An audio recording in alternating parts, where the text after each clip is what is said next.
What's up, wastoids, sad boys, and gloom gals? I'm back doing another grabbing whatever I want out of my collection video. I think it looks like 2 cassettes that I recently picked up, 5 LPs, of varying age, I suppose. Excuse me. Just got back from a week on the Oregon coast and a couple nights in Portland. The Oregon coast, or at least the Northwest coast, is my next move.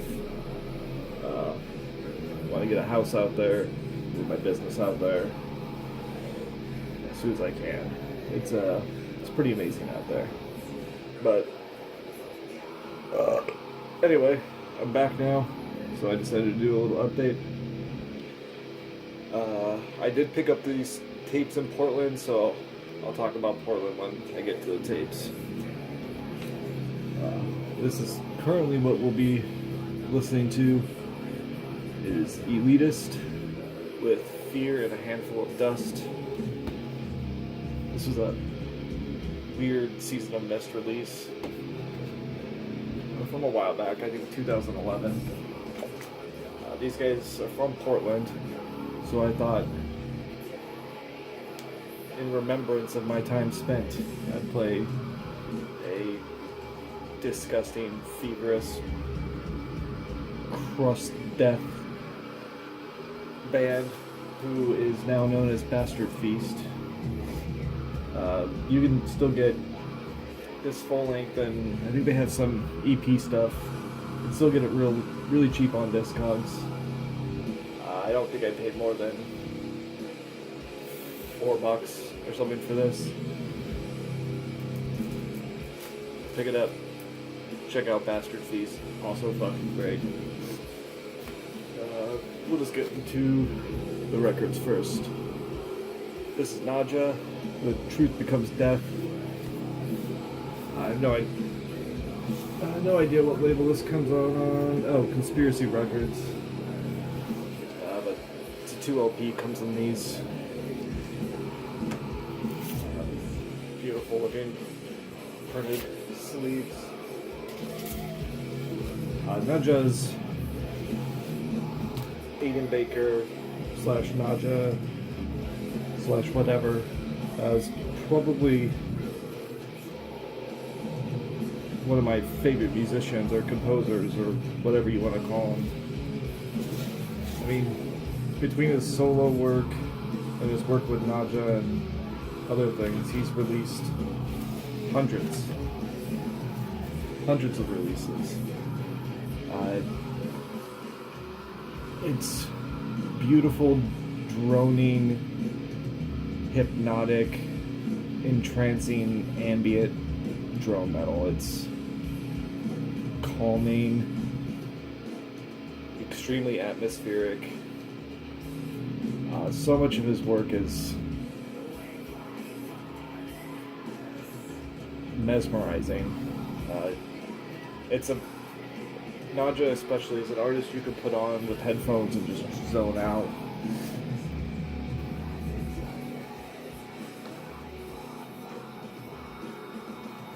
And there's a ton of Naja shit out there. There's not really a good jumping off point. This one's as good as any. As I said, there's hundreds of his albums out there. Most of it is on CD. A good portion of it's on vinyl. And a lot of it's relatively affordable. Next. I just recently picked this up from Saw Her Ghost Records. This is Temple of Void with Of Terror and the Supernatural. So, as metal music goes, it ebbs and flows in genres. You fall into things, you fall out of things. I had fallen out of death metal for a long time. but I've started getting into it again. Natural progression through Doom. Listening to more and more Death Doom influenced artists and Blackened Doom. I've started rekindling my romance with death metal, so to speak. This is one of my first predominantly death metal albums that I've bought. It's fucking great. It's got old school death metal feel to it, mixed with a sort of crusty sludge feel.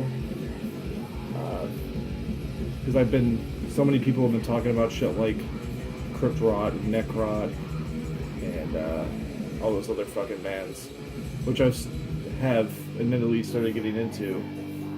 But for all those out there, like Grim Trash Can and Chanel, who are digging the death metal vibe, check out Temple of Void.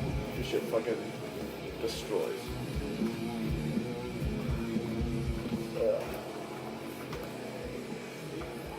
No, you fucker.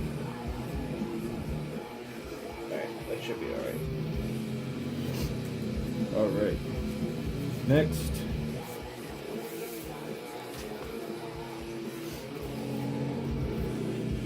We have a classic traditional Doom band, Iron Man, 90s Doom, reminiscent of Dio, Pentagram, Black Sabbath, certain eras of Candlemass, just real triumphant, just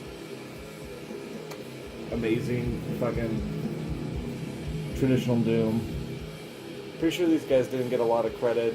This is a reissue from Shadow Kingdom. I think it was like 2014. I think this original album was mid-90s. But look at these fucking guys. How fucking tough is that shit?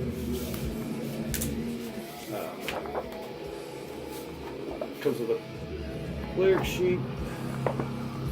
And oh yeah, the wax record itself is actually on really cool wax. It's a Rastafari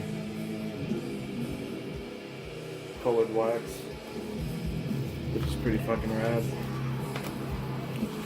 But yeah, that's Iron Man. They have a ton of albums. I think this is their second album.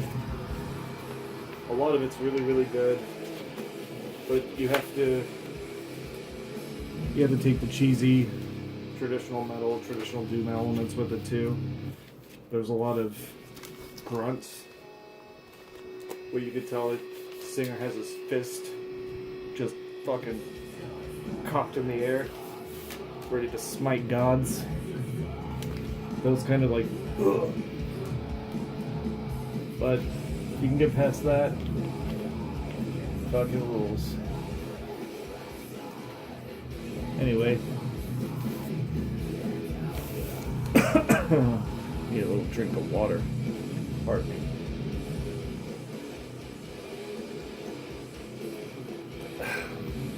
Alright, 2 records left. I pulled this one out of my collection, so I don't think I've given it much attention over the years.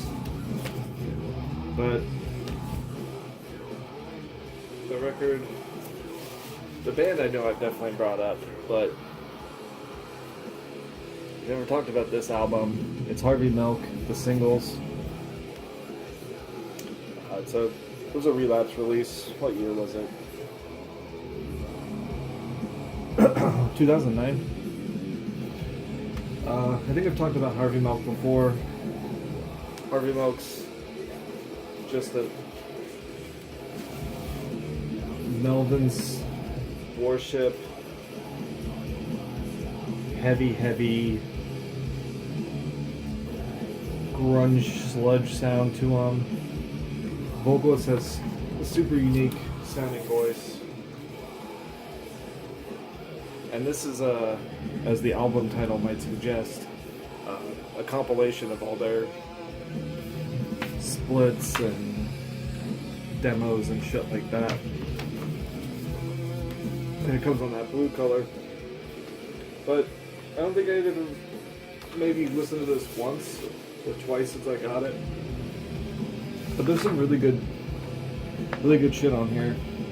It's not as great as some of the other Harvey Milk albums, just due to the fact that this wasn't created to be a cohesive, solid album.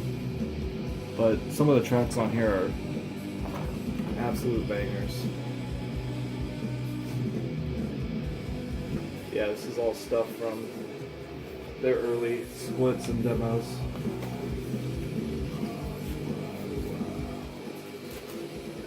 And Harvey Milk's probably one of those bands that I'll get nearly everything in their discography just to support the collection. And last, LP. It's Cough with Ritual Abuse. So Relapse Records. Cough are pretty much, I'd say, your household name when it comes to American stoner doom. Absolutely crushing, slow, distorted riffs. Comes on this cream color. I think this is the first press on cream. I can't remember. It matches the trim on the album cover, which is pretty cool.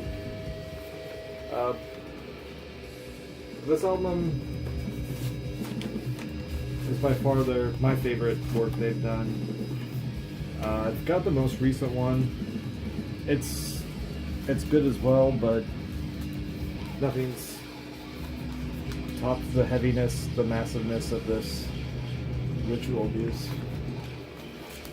I suggest if you haven't grabbed it and you like anything even remotely doomy like Electric Wizard, then check this shit out. Members have gone on to work in Windhand and shit like that. Alright. Can I put 2 on there like that? Hey. Alright, so that's LPs. And the cassettes come from Portland. So, I happened to be in Portland over this last weekend, and me and my wife were just farting around in between eating various vegan foods. And it was Saturday, and that happens to be the only day Devout Records is open in Portland from like 12 to 8 or something. So I decided just to go in, check it out.